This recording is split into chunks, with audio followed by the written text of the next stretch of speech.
दोस्तों, अदाकारा सनम सईद ने अपने बयान में कहा कि मोहब्बत किसी भी उम्र में मुमकिन है और ये एक इंसान का मुख्तस नहीं होता कि वो किस उम्र में शादी करे।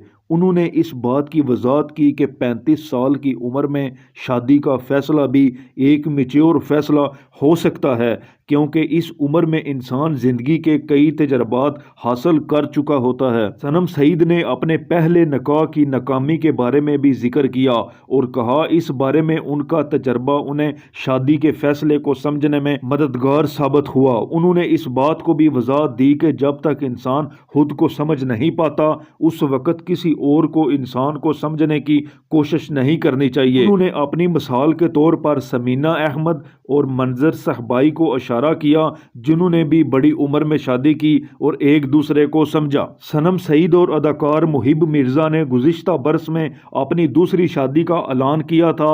दोनों के दरमियान उम्र में कोई रुकावट नहीं मानी गई। उनकी पहली शादियां भी कामयाब ना हो सकी थीं, जिसने उनकी शादी के फैसले को मजीद जोर दिया। दोस्तों, सनम सईद ने मोहब्बत और शादी के फैसले की उम्र के हवाले से वजाहत दी। उन्होंने समीना अहमद और मंजर सहबाई की मिसाल दी कि मोहब्बत किसी भी उम्र में मुमकिन है। दूसरी बार शादी के बारे में फैसला लेने पर सनम सईद ने हौसला अफजाई की।